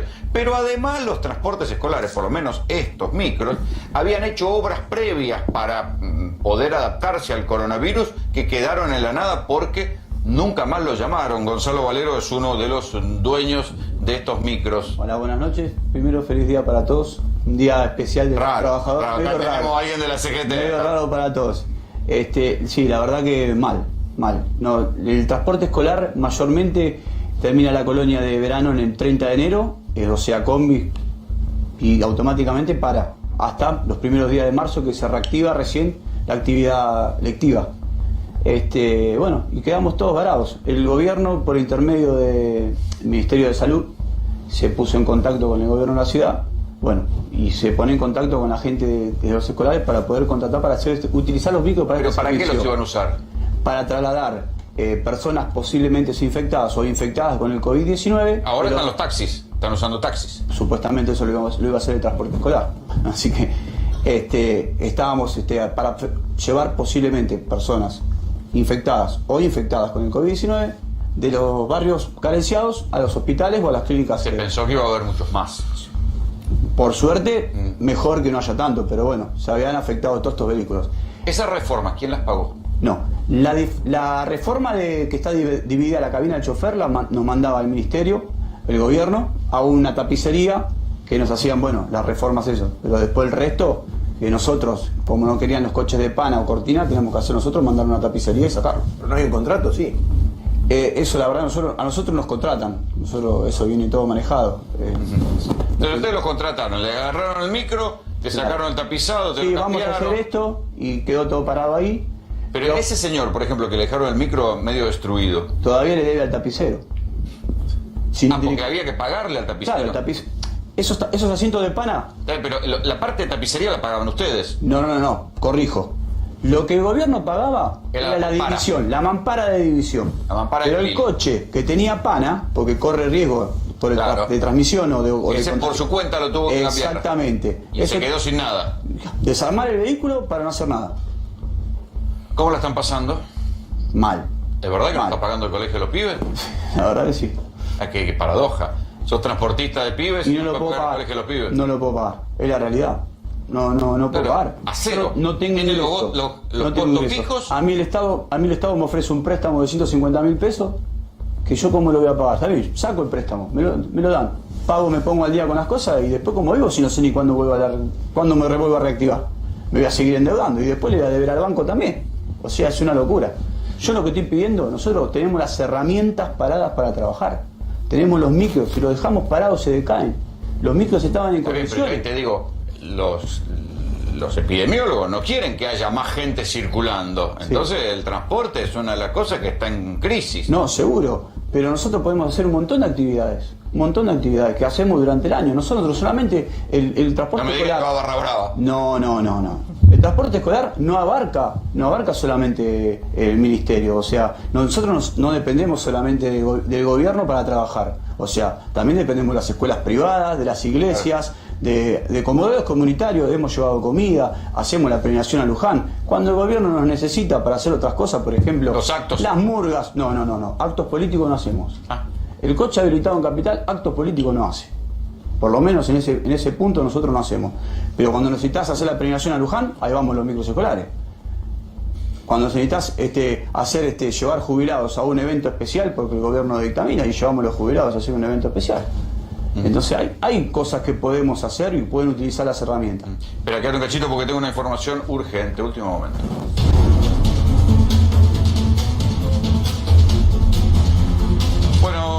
Recién en el comienzo del programa les conté la cadena de contagios que hubo a partir de lo que pasó en el Instituto Médico Bransen, cómo se fueron contagiando, primero enfermeros, luego médicos, y el epicentro de eso era el Hospital de San Vicente, el Hospital Ramón Carrillo, que depende del municipio de San Vicente. Tengo en línea a Nicolás Mantegazza, es justamente el intendente de San Vicente. Nicolás Graña te habla, buenas noches, ¿cómo te va?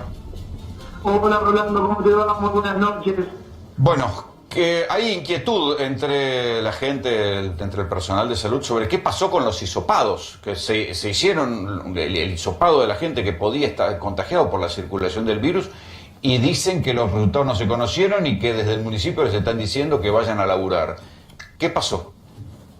No, básicamente el protocolo es muy estricto en términos de línea rectora del Ministerio de Salud de la Nación y de la provincia, tiene sus protocolos.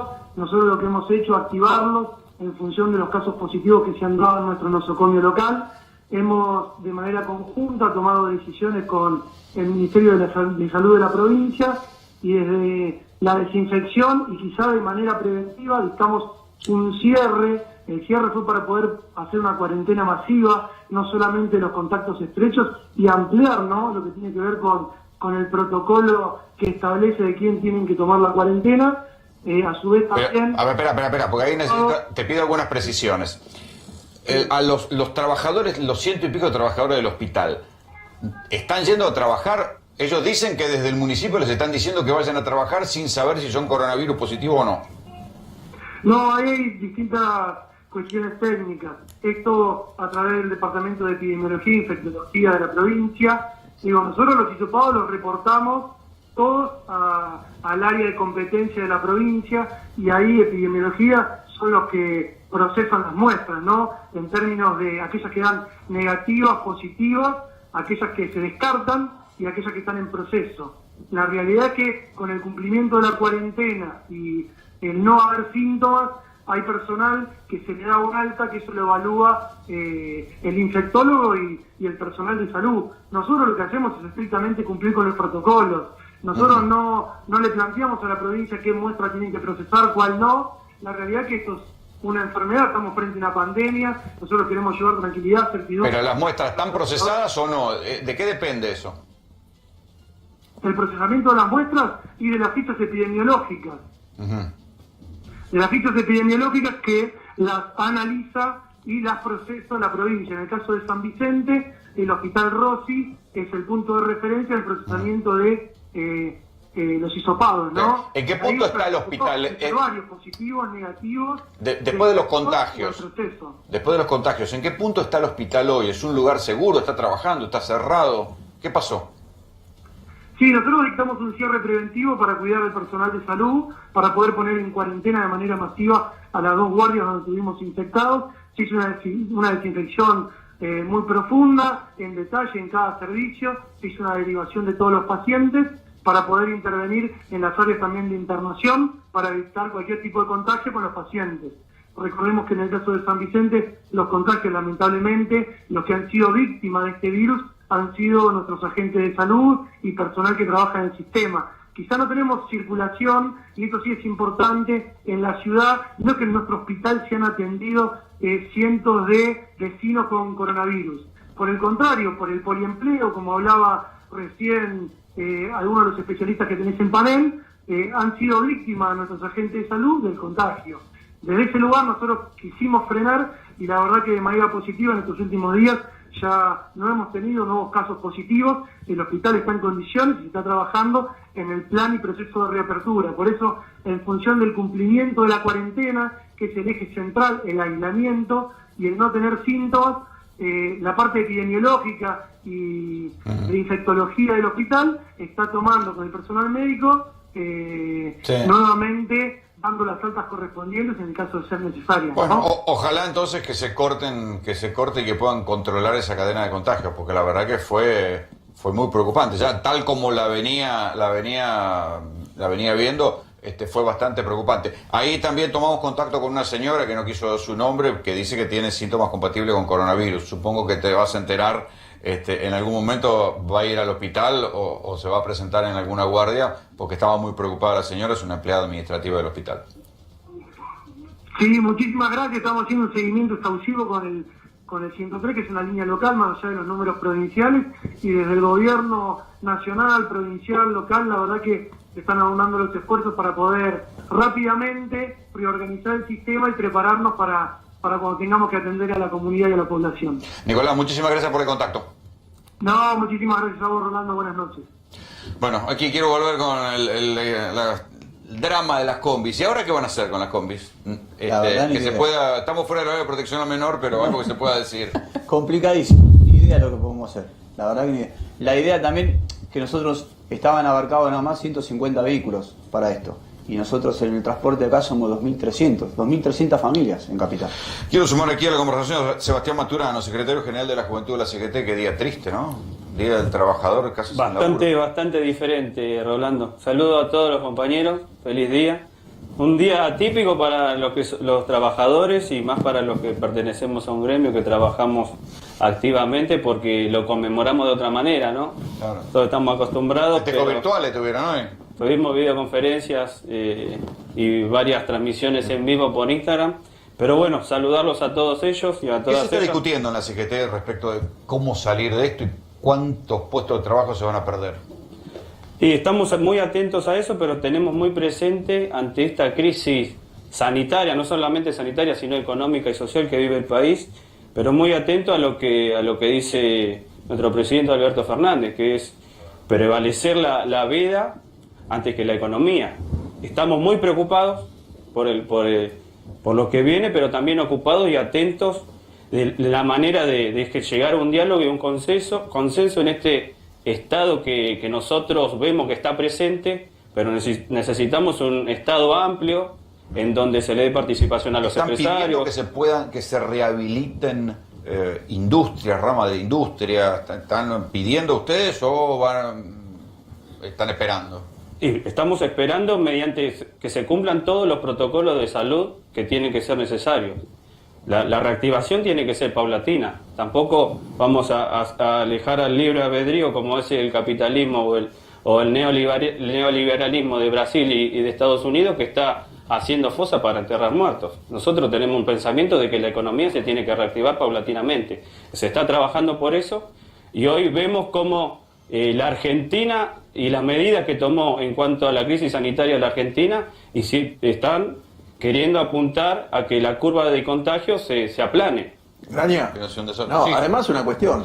Los que están muy apurados por reabrir la economía, que vuelva a la actividad y todo esto, si tiene una empresa y pasa como pasó en Dakota del Sur, que había una empresa de chacinado que tenía 3.600 operarios faenando cerdos, hay 600 contagiados. Esa empresa va a tener 200.000 juicios por haber hecho trabajar a la gente en condiciones que no corresponden. Entonces, siempre están todos diciendo, uy, te viene un juicio laboral y perdés todo lo que ganaste. Si una persona tiene un contagio importante en una empresa, lo que sea, un restaurante, el rubro que sea, y arranca mal, se va a tener que hacer. Mira lo que pasa en los sanatorios. Los sanatorios y los geriátricos. Este geriátrico que tuvo 5 muertos, por más que esté en el lugar, va a tener que dedicar todo su patrimonio a pagar a los familiares. Bueno, entonces, si reactivan de una manera imprudente, van a terminar haciendo un pésimo negocio. Cierto, pero si esperás, tal vez esa empresa se muere antes de que reactive. Bueno, pero te morís sin los muertos. Y te morís con los muertos, te morís sin los muertos. Es el equilibrio con el que hay que jugar. En el medio se pueden hacer turnos rotativos, se pueden hacer cosas. La cosa que no podés esperar de por vida. Tenés que copiar a lo que esté funcionando. Lo que pasa es tener que tomar modelos de lugares donde fue exitoso. Si no ponés gente, lo de Brasil, ¿sabe que ahora están por preparar baños para los choferes brasileños que vienen con camiones? Quieren hacer baños especiales para que no entren en contacto con nadie, porque Brasil viene todo. A ver, para traer más motivo de preocupación, mi amigo Fernando Saborevi es el que me trae la noticia del mundo de los alimentos. Él ve lo que va a pasar, hace 2 semanas me dijiste, se viene el desabastecimiento de harina, ojo con el aceite, y así pasó. ¿Por qué? ¿Es por aumentos o porque empezaron a faltar harinas y aceites y lavandinas y cosas por el estilo? Yo creo que el tema pasa porque las empresas quieren aumentar y bueno, el gobierno ha puesto precios máximos, ¿cierto? Como yo se lo comentaba la otra vez. ¿Vos vendés a los precios máximos? Yo respeto los precios máximos porque si no vienen inspectores. Ahora ¿vos en qué municipio estás? Morón. En Morón. Vendían los inspectores del municipio de Morón por la modificación que hubo y te pueden clausurar. Exactamente. Está bien, pero viene el fabricante y te dice, a ver, mire, la harina la compra a este precio o no la compra.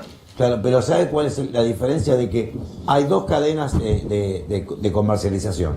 La del hipermercado, que es empresa hipermercado. Entonces, el dueño del hipermercado negocia con empresa.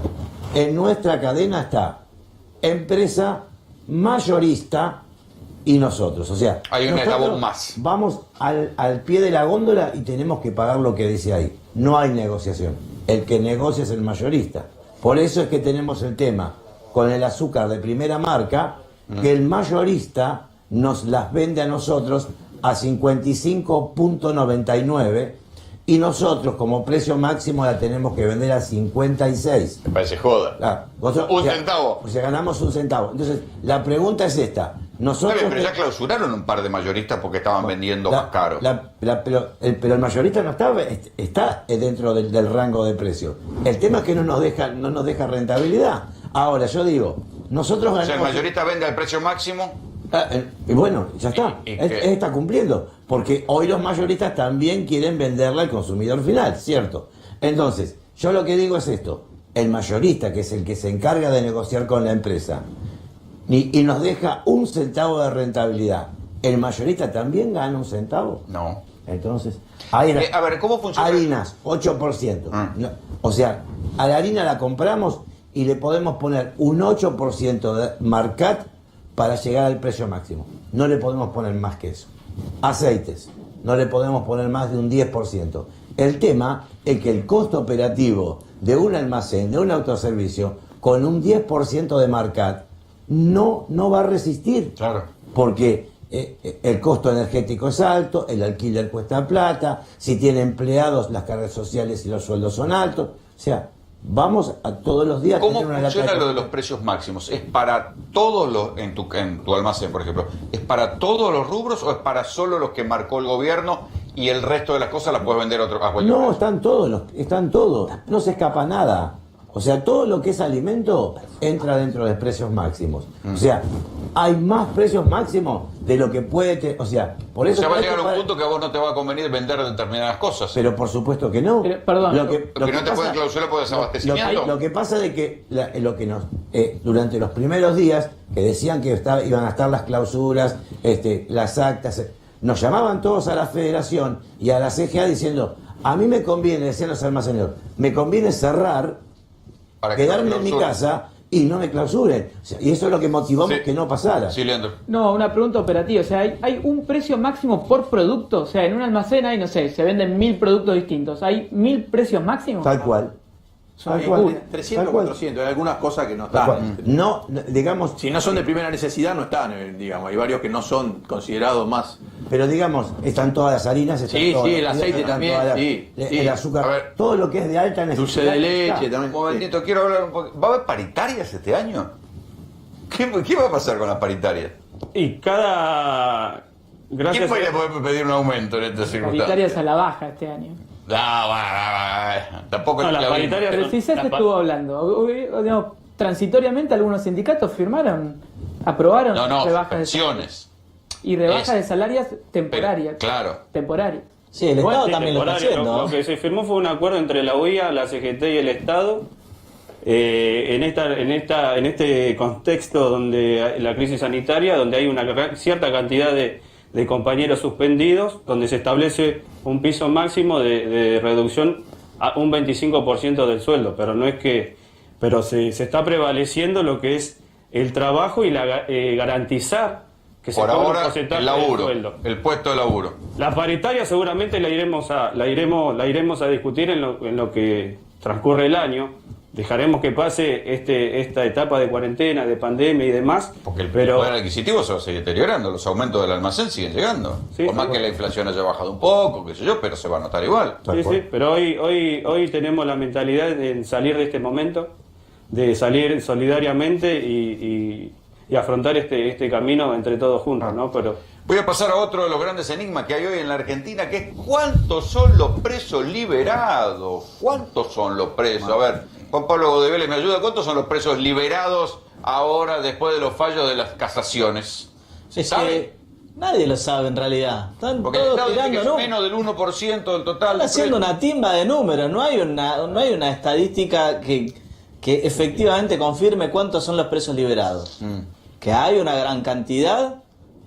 Sí, ahora, respecto de lo que es en otro contexto, no ha variado demasiado, ¿sí? Después está como todo, digo, que los medios, cada quien cuenta las cosas como le parece. A ver, esto es lo que se evalúa para liberar presos. Sí, básicamente son quienes pertenecen a los grupos de riesgo, enfermedades preexistentes, edad avanzada. Casos cerca de cumplir la pena. Sí, en estos casos, digo, hay el caso más paradójico, es justamente aquel que ya tenía, digamos, salidas transitorias, entonces en definitiva ya viene, si se quiere, teniendo una buena conducta, y porque además está justamente cerca de cumplir su pena. Esa persona, en la gran mayoría de los casos, no tiene ninguna razón para volver a delinquir, se está reinsertando en la sociedad, ¿sí?